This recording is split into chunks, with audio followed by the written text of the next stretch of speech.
A Wisconsin quarter once reached $6,000 at auction, but before you start checking every coin with a cow and a piece of cheese, there is an important catch. The valuable coin was not an ordinary Wisconsin quarter. It was one of two specific 2004D extra leaf varieties, and its exceptional grade was a major part of that price. In this guide, you will learn three things. First, exactly which Wisconsin quarter you need to check. Second, where the extra leaf high and extra leaf low markers appear. And third, how to separate a promising variety from scratches, dents, and ordinary circulation damage. We will also compare a few real auction results because a $6,000 record does not mean every example is worth thousands. Let's start with the basic coin. The Wisconsin State Quarter was released in 2004. Its reverse design features a dairy cow, a round of cheese, and an ear of corn beneath the word Wisconsin in the date 1848. The word forward appears on a banner near the center. Millions of these quarters were struck, and the overwhelming majority are ordinary coins worth face value when circulated. For this search, the first filter is the mint mark. Turn the coin to the Washington side and look for a small D mint mark. The D means the coin was struck at the Denver Mint. If your Wisconsin quarter has a P mint mark, it is not one of the two recognized extra leaf varieties covered in this guide. The date on the reverse must also be 2004. Once you confirm the 2004-D combination, turn back to the Wisconsin side. Ignore the cow for a moment and focus on the ear of corn. The inspection area is on the lower left side of the corn husk, close to the block of cheese. This small zone is where the normal reverse, extra leaf high, and extra leaf low can be separated. Before looking at the two varieties, learn the normal design. On a regular Wisconsin quarter, the corn husk has its intended leaves and contours, but there is no additional curved raised line extending into the open area on the lower left side. Studying a normal coin first matters because scratches, stains, and reflections can create shapes that look convincing when you do not know the original design. Now look at the extra leaf high, cataloged as FS5901. This variety shows a distinct raised, curved feature on the left side of the corn husk. It sits higher than the low variety and arcs upward toward the larger leaf. The exact appearance can change slightly with lighting and wear, but the location and basic curve are consistent. You're not looking for a random line anywhere on the corn. You're looking for a specific raised feature in a specific position. The extra leaf low, cataloged as FS5902, appears lower and farther left, closer to the block of cheese. Its curved feature can look like a low leaf or a pointed extension, entering the open space beneath the normal leaf. Again, position is critical. A mark near the cow on top of the cheese or on the opposite side of the corn is not this variety. Here is the easiest way to remember the difference. High reaches upward beside the husk. Low sits down near the cheese. When you compare them side by side, the distinction is clear. When you examine a single worn coin, under poor lighting, the difference can be much harder to judge. That is where many false discoveries begin. A loose quarter spends years colliding with other coins, keys, counters, and machinery. A scratch can cross the same general area. A hit can push metal into a small ridge. Dirt can settle against the design. Strong reflections can also make an ordinary contour look like an extra line. Use one directional light instead of a bright ring of reflections. Place the coin flat, then slowly rotate it while keeping the camera or magnifier still. A genuine raised feature should remain connected to the design as the light moves. A deep scratch is normally cut into the surface and may show sharp, disturbed edges. A stain changes color but does not create the same raised metal structure. If the possible leaf seems to move or disappear completely whenever the reflection changes, inspect it again before reaching a conclusion.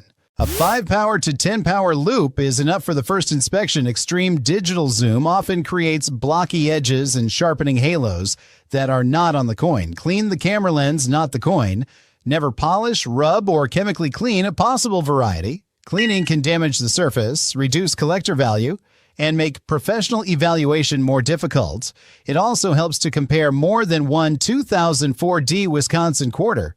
Put a normal coin beside the suspected variety in the same light and at the same angle. Match the position of the corn husk, cheese, and normal leaf. Then compare the small open area on the left side of the husk. A side-by-side comparison is more reliable than trying to remember a reference image. Now, for an important recheck, the extra leaf feature is associated with the reverse die. That means genuine examples from the same variety Repeat the feature in essentially the same location and shape. Random circulation damage does not repeat with that consistency. If your mark is in the wrong position, has the wrong direction, or looks like an isolated dent, do not force the identification.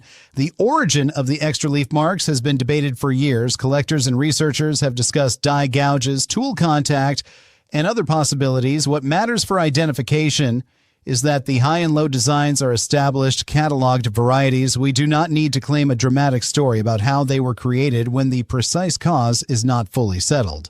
So what can they be worth? The honest answer depends on authenticity, conditions, certification, eye appeal, and the market on the day of sale. PCGS lists an auction record of $6,000 for an extra leaf low-graded PCGS MS67. That is the headline result, but it represents an exceptional certified coin, not a typical circulated discovery. Other verified sales show the range more clearly. In January 2019, a PCGS MS67 extra leaf high sold through Heritage for $2,280. A PCGS MS67 extra leaf low sold in the same auction for $2,220. Those are high-grade certified examples. Move down the grading scale and the results can be dramatically lower. An NGCMS 66 extra leaf high sold through Heritage for $228 in December 2025. A PCGSMS 64 extra leaf low sold for $84 in May 2026. These are individual auction results, not guaranteed prices, but they demonstrate why grade and market context must always accompany a value claim. A raw coin with wear, scratches, cleaning, or uncertain diagnostics should not be priced like a top population certified piece. Online asking prices are also not the same as completed sales. Anyone can list an ordinary quarter for thousands of dollars. The useful evidence is a completed, verifiable transaction for the same variety, similar grade, and comparable certification. If you believe you found one, follow a simple process. First, photograph the obverse, reverse, and edge in sharp natural color. Second, take a close-up of the corn and cheese area under angled light. Third, compare the position to verified high and low references. Fourth, place the coin in an inert flip without cleaning it. And fifth, if the diagnostic looks correct and the condition justifies the cost, consider evaluation by a reputable coin dealer or a recognized grading service. The coin should weigh about 5.67 grams, but weight alone cannot prove the extra leaf variety. An ordinary 2004 D Wisconsin quarter has the same standard weight. The variety is identified by the repeated reverse design marker, not by a different metal composition. There is one more lesson here that applies to every error and variety search. Start by proving the normal coin, then confirm the date and mint, then isolate one diagnostic area. And only after those steps should you think about value. Reversing that order is how collectors convince themselves that every damaged quarter is rare. So remember the checklist. It must be a 2004 Wisconsin quarter with a D mint mark. Inspect the lower left side of the corn husk. Extra leaf high curves upward beside the husk. Extra leaf low sits closer to the cheese. Compare the shape under changing light, reject random damage, and treat auction records as grade-specific evidence rather than a promise. If you want the next step, watch the upcoming guide on how to photograph a possible quarter error with a phone. A clear, properly lit image can make the difference between a useful identification and another blurry mystery coin.